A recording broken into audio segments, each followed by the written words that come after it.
प्यार के मायने, लेखिका गरिमा पंकज। उससे मेरा कोई खास परिचय नहीं था।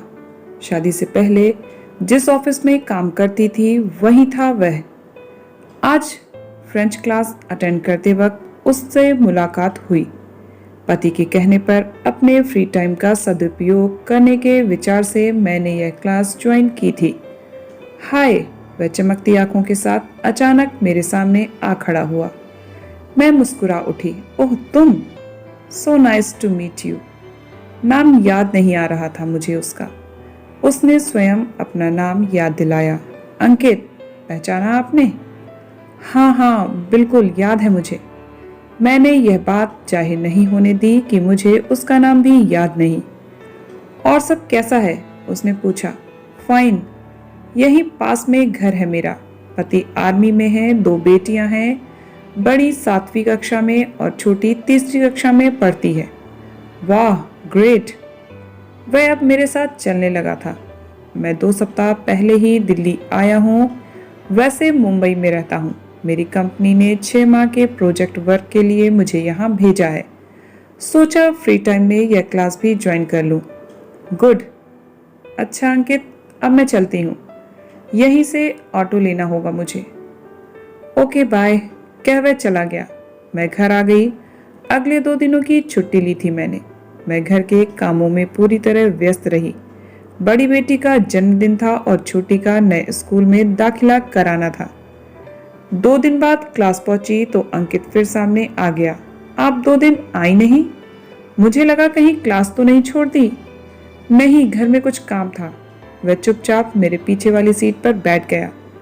क्लास के बाद निकलने लगी तो फिर मेरे सामने आ गया। कॉफी? नो, घर जल्दी जाना है। बेटी आ गई होगी और फिर पति आज डिनर भी बाहर कराने वाले हैं। मैंने उसे टालना चाहा। ओके, चलिए ऑटो तक छोड़ देता हूँ, वह बोला। मुझे अजीब लगा, फिर भी साथ चल दी। कुछ देर तक दोनों खामोश रहे। मैं सोच रही थी, यह तो दोस्ती की फिराक में है, जबकि मैं सब कुछ बता चुकी हूँ। पति हैं, बच्चे हैं मेरे। आखिर चाहता क्या है? तभी उसकी आवाज सुनाई दी। आपको किरण याद है? हाँ याद है, वही ना जो आकाश सर की पीए थी। हाँ, पता है वह कनाडा शिफ्ट हो गई है। अपनी कंपनी खोली है वहां। सुना है किसी करोड़पति से शादी की है। गुड, काफी ब्रिलियंट थी वह।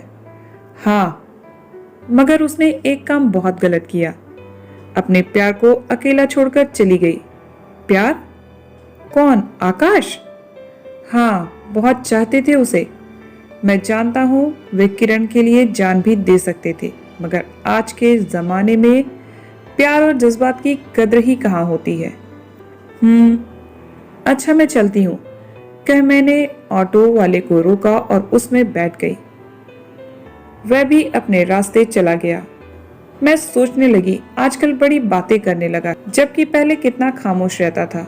मैं और मेरी दोस्त रिचा अक्सर मजाक उड़ाते थे इसका, पर आज तो बड़े जज्बातों की बातें कर रहा है। मैं मन ही मन मुस्कुरा उठी। फिर पूरे रास्ते उस पुराने ऑफिस की बातें ही सोचती रही। मुझे समीर याद आया। बड़ा हैंडसम था। ऑफिस की सारी लड़कियां उस पर फिदा थी। मैं भी उसे पसंद करती थी, मगर मेरा डिवोशन जो अजीत की तरफ ही था। यह बात अलग है कि अजीत से शादी के बाद एहसास हुआ कि 4 सालों तक हमने मिलकर जो सपने देखे थे उनके रंग अलग अलग थे। हम एक दूसरे के साथ तो थे, एक दूसरे के लिए बने हैं, ऐसा कम ही महसूस होता था। शादी के बाद अजीत की बहुत सी आदतें मुझे तकलीफ देती, पर इंसान जिसे प्यार करता है उसकी कमियां दिखती कहाँ हैं। शादी से पहले मुझे अजीत में सिर्फ अच्छाइयां दिखती थी, मगर अब सिर्फ रिश्ता निभाने वाली बात रह गई थी। वैसे मैं जानती हूँ वे मुझे अब भी बहुत प्यार करते हैं, मगर पैसा सदा से उनके लिए प्राथमिकता रही है। मैं भी कुछ उदासीन सी हो गई थी। अब दोनों बच्चियों को अच्छी परवरिश देना ही मेरा जीवन का मकसद रह गया है। अगले दिन अंकित गेट के पास ही मिल गया। पास की दुकान पर गोलगप्पे खा रहा था। उसने मुझे भी इनवाइट किया, पर मैं साफ मना कर अंदर चली गई। क्लास खत्म होते ही वह फिर मेरे पास आ गया। चलिए ऑटो तक छोड़ दूं। कह मैं अनमनी सी उसके साथ चलने लगी। उसने टोका, आपको वे मैसेज याद हैं जो आपके फोन में अनजान नंबरों से आते थे? हाँ याद है, क्यों? तुम्हें कैसे पता? मैं चौंकी। दरअसल आप एक बार अपनी फ्रेंड को बता रही थी तो कैंटीन में पास में ही मैं भी बैठा था, अतः सब सुन लिया। आपने कभी चेक नहीं किया कि उन्हें भेजता कौन है? नहीं, मेरे पास इन फिजूल बातों के लिए वक्त कहाँ था, और फिर मैं ऑलरेडी इंगेज थी। हाँ वह तो मुझे पता है, मेरे एक दो दोस्तों ने बताया था आपके बारे में। सच, आप कितनी खुशहाल हैं, जिसे चाहा उसी से शादी की। हर किसी के जीवन में ऐसा कहाँ होता है, लोग सच्चे प्यार की कद्र ही नहीं करते। या फिर कई दफा ऐसा होता है कि बेतहाशा प्यार करके भी लोग अपने प्यार का इजहार नहीं कर पाते। क्या बात है, कहीं तुम्हें भी किसी से बेतहाशा प्यार तो नहीं था? मैं व्यंग से मुस्कुराई तो वह चुप हो गया। मुझे लगा मेरा इस तरह हंसना उसे बुरा लगा है।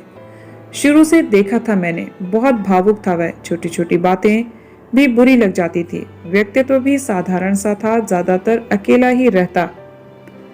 गंभीर मगर शालीन था। उसके दो तीन ही दोस्त थे, उनके काफी करीब भी था, मगर उसे इधर उधर वक्त बर्बाद करते या लड़कियों से हंसी मजाक करते कभी नहीं देखा था। मैं थोड़ी सीरियस होकर बोली, अंकित तुमने बताया नहीं है, तुम्हारे कितने बच्चे हैं और पत्नी क्या करती है? मैडम, आपकी मंजिल आ गई। उसने मुझे टालना चाहा। ठीक है, पर मुझे जवाब दो। मैंने जिद की तो वह मुस्कुराते हुए बोला, मैंने अपना जीवन एक एनजीओ के बच्चों के नाम कर दिया है। मगर क्यों? शादी क्यों नहीं की? क्योंकि हर किसी की जिंदगी में प्यार नहीं लिखा होता, और बिना प्यार शादी को मैं समझौता मानता हूँ। फिर समझौता मैं कभी करता नहीं। वह चला गया। मैं पूरे रास्ते उसी के बारे में सोचती रही। मैं पुराने ऑफिस में अपनी ही दुनिया में मगन रहती थी, उसे कभी अहमियत नहीं दी। मैं उसके बारे में और जानने को उत्सुक हो रही थी। मुझे उसकी बातें याद आ रही थी। मैं सोचने लगी, उसने मैसेज वाली बात क्यों कही? मैं तो भूल भी गई थी। वैसे वे मैसेज बड़े प्यारे होते थे। 3-4 महीने तक रोज 1 या 2 मैसेज मुझे मिलते, अनजान नंबरों से। 1-2 बार मैंने फोन भी किया, मगर कोई जवाब नहीं मिला। घर पहुंचकर मैं पुराना फोन ढूंढने लगी। स्मार्टफोन के आते ही मैंने पुराने फोन को रिटायर कर दिया था। 10 सालों से वह फोन मेरी अलमारी के कोने में पड़ा था। मैंने उसे निकालकर उसमें नई बैटरी डाली और बैटरी चार्ज कर उसे ऑन किया। फिर उन्हीं मैसेजेस को पढ़ने लगी। उत्सुकता उस वक्त भी रहती थी और अब भी होने लगी कि ये मैसेज मुझे भेजे किसने थे। जरूर अंकित इस बारे में कुछ जानता होगा, तभी बात कर रहा था। फिर मैंने तय किया कि कल कुरेद कुरेद कर उससे यह बात जरूर उगलवाऊंगी। पर अगले 2-3 दिनों तक अंकित नहीं आया। मैं परेशान थी, रोज बेसब्री से उसका इंतजार करती। चौथे दिन वह दिखा। मुझसे रहा नहीं गया तो मैं उसके पास चली गई। फिर पूछा, अंकित इतने दिन कहाँ थे? वह चौंका, मुझे करीब देखकर, थोड़ा सक पकाया, फिर बोला, तबीयत ठीक नहीं थी। तबीयत तो मेरी भी कुछ महीनों से ठीक नहीं रहती। क्यों, क्या हुआ? उसने चिंतित स्वर में पूछा। बस किडनी में कुछ प्रॉब्लम है। अच्छा, तभी आपके चेहरे पर थकान और कमजोरी सी नजर आती है। मैं सोच भी रहा था कि पहले जैसी रौनक चेहरे पर नहीं दिखती। हाँ, दवा जो खा रही हूँ, मैंने कहा। फिर सहज ही मुझे मैसेज वाली बात याद आई। मैंने पूछा, अच्छा अंकित, यह बताओ कि वे मैसेज कौन भेजता था मुझे? क्या तुम जानते हो उसे? वह मेरी तरफ एकटक देखते हुए बोला, हाँ, असल में मेरा एक दोस्त था। बहुत प्यार करता था आपसे, पर कभी कह नहीं पाया। और फिर जानता भी था कि आपकी जिंदगी में कोई और है, इसलिए कभी मिलने भी नहीं आया। मैंने लंबी सांस ली। अच्छा, अब कहाँ है तुम्हारा वह दोस्त? वह मुस्कुराया। अब निधि, वह इस दुनिया की भीड़ में कहीं खो चुका है। और फिर आप भी तो अपनी जिंदगी में खुश हैं। आपको परेशान करने वह कभी नहीं आएगा। यह सही बात है अंकित, पर मुझे यह जानने का हक तो है कि वह कौन है और उसका नाम क्या है। वक्त आया तो मैं उसे आपसे मिलवाने जरूर लाऊंगा, मगर फिलहाल आप अपनी जिंदगी में खुश रहिए। मैं अंकित को देखती रह गई कि यह इस तरह की बातें भी कर सकता है। मैं मुस्कुरा उठी। क्लास खत्म होते ही अंकित मेरे पास आया और ऑटो तक मुझे छोड़कर चला गया। उस शाम तबीयत ज्यादा बिगड़ गई। 2-3 दिन मैंने पूरा आराम किया। चौथे दिन क्लास के लिए निकली तो बड़ी बेटी भी साथ हो ली। उसकी छुट्टी थी। उसी रास्ते उसे दोस्त के यहाँ जाना था। इंस्टीट्यूट के बाहर ही अंकित दिख गया। मैंने अपनी बेटी को उससे परिचय कराते हुए बेटी से कहा, बेटा ये हैं आपके अंकित अंकल। तभी अंकित ने बैग से चॉकलेट निकाला और फिर बेटी को देते हुए बोला, बेटा देखो अंकल आपके लिए क्या लाए हैं। थैंक यू अंकल, उसने खुशी से चॉकलेट लेते हुए कहा। अंकल आपको कैसे पता चला कि मैं आने वाली हूँ? अरे बेटा यह सब तो महसूस करने की बात है। मुझे लग रहा था कि आज तुम मम्मी के साथ आओगी। वह मुस्कुरा उठी। फिर हम दोनों को बाय बाय कहकर अपने दोस्त के घर चली गई। हम अपनी क्लास में चले गए। अंकित अब मुझे काफी भला लगने लगा था। किसी को करीब से जानने के बाद ही उसकी असलियत समझ में आती है। अंकित भी अब मुझे एक दोस्त की तरह ट्रीट करने लगा, मगर हमारी बातचीत और मुलाकातें सीमित ही रहीं। इधर कुछ दिनों से मेरी तबीयत ज्यादा खराब रहने लगी। फिर एक दिन अचानक मुझे हॉस्पिटल में दाखिल होना पड़ा। सभी जांचें हुई। पता चला कि मेरी एक किडनी बिल्कुल खराब हो गई है।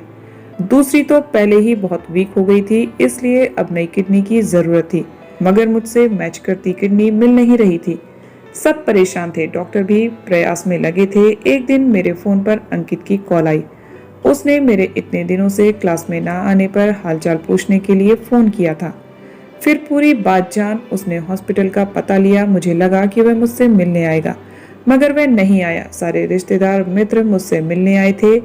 एक उम्मीद थी कि वह भी आएगा, मगर फिर सोचा कि हमारे बीच कोई ऐसी दोस्ती तो थी नहीं, बस एक दूसरे से पूर्व परिचित थी, इसलिए थोड़ी बहुत बातचीत हो जाती थी। ऐसे में यह अपेक्षा करना कि वह आएगा मेरी ही गलती थी। समय के साथ मेरी तबीयत और बिगड़ती गई। किडनी का इंतजाम नहीं हो पा रहा था। फिर एक दिन पता चला कि किडनी डोनर मिल गया है। मुझे नई किडनी लगा दी गई। सर्जरी के बाद कुछ दिन मैं हॉस्पिटल में ही रही। थोड़ी ठीक हुई तो घर भेज दिया गया। फ्रेंच क्लासेस पूरी तरह छूट गई थी। सोचा एक दफा अंकित से फोन करके पूछूं कि क्लास और कितने दिन चलेंगी। फिर यह सोचकर कि वह तो मुझे देखने तक नहीं आया, मैं भला उसे फोन क्यों करूं, अपना विचार बदल दिया। समय बीतता गया। अब मैं पहले से काफी ठीक थी, फिर भी पूरे आराम की हिदायत थी। एक दिन शाम को अजीत मेरे पास बैठे हुए थे कि तभी फ्रेंच क्लासेस का जिक्र हुआ। अजीत ने सहसा ही मुझसे पूछा, क्या अंकित तुम्हारा गहरा दोस्त था? क्या रिश्ता है तुम्हारा उससे? आप ऐसा क्यों पूछ रहे हैं? मैंने चौंकते हुए कहा, अब ऐसे तो कोई अपनी किडनी नहीं देता ना।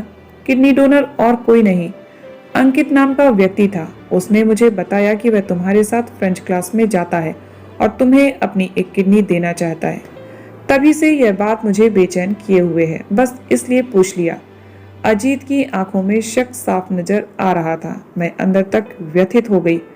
अंकित सचमुच केवल क्लास फेलो था और कुछ नहीं। चलो यदि ऐसा है तो अच्छा, वरना अब क्या कहूँ। कहकर वे चले गए। पर उनका यह व्यवहार मुझे अंदर तक बोध गया कि क्या मुझे इतनी भी समझ नहीं कि क्या गलत है और क्या सही। किसी के साथ भी मेरा नाम जोड़ दिया जाए। मैं बहुत देर तक परेशान सी बैठी रही। कुछ अजीब भी लग रहा था। आखिर उसने मुझे किडनी डोनेट की क्यों? दूसरी तरफ मुझसे मिलने भी नहीं आया। बात करनी होगी, सोचते हुए मैंने अंकित को फोन मिलाया, मगर उसने फोन काट दिया। मैं और ज्यादा चिढ़ गई। फोन पटक कर सिर पकड़कर बैठ गई। तभी अंकित का मैसेज आया, मुझे माफ कर देना निधि, मैं आपसे बिना मिले चला आया। कहा था ना मैंने कि दीवानों को अपने प्यार की खातिर कितनी भी तकलीफ सहनी मंजूर होती है, मगर वे अपनी मोहब्बत की आंखों में तकलीफ नहीं देख सकते, इसलिए मिलने नहीं आया। मैं हैरान सी उसका यह मैसेज पढ़कर समझने का प्रयास करने लगी कि वह कहना क्या चाहता है, मगर तभी उसका दूसरा मैसेज आ गया। आपसे वादा किया था ना मैंने कि उस मैसेज भेजने वाले का नाम बताऊंगा। दरअसल मैं ही आपको मैसेज भेजा करता था। मैं आपसे बहुत प्यार करता हूँ। आप जानती हैं ना कि इंसान जिससे प्यार करता है उसके आगे बहुत कमजोर महसूस करने लगता है। बस यही समस्या है मेरी। एक बार फिर आपसे बहुत दूर जा रहा हूँ। अब बुढ़ापे में ही मुलाकात करने आऊंगा, पर उम्मीद करता हूँ इस दफा आप मेरा नाम नहीं भूलेंगी। Good bye. अंकित का यह मैसेज पढ़कर मेरी समझ में नहीं आ रहा था कि मैं मुस्कुराऊं या रोऊं। अंदर तक एक दर्द मेरे दिल को भेद गया। सोच रही थी मेरे लिए ज्यादा गहरा प्यार किसका है, अजीत का जिन्हें मैंने अपना सब कुछ दे दिया फिर भी वे मुझ पर शक करने से नहीं चूके, या फिर अंकित का जिसे मैंने अपना एक पल भी नहीं दिया मगर उसने आजीवन मेरी खुशी चाही। तो दोस्तों, आपको ये कहानी कैसी लगी कमेंट करके जरूर बताइएगा। इसी तरह की मनोरंजन से भरी ढेर सारी कहानियों के लिए चैनल को सब्सक्राइब जरूर कर लीजिएगा। मिलते हैं नेक्स्ट वीडियो में एक और नई कहानी के साथ। तब तक आप सब हंसते रहिए, मुस्कुराते रहिए, खुश रहिए। Bye bye, take care.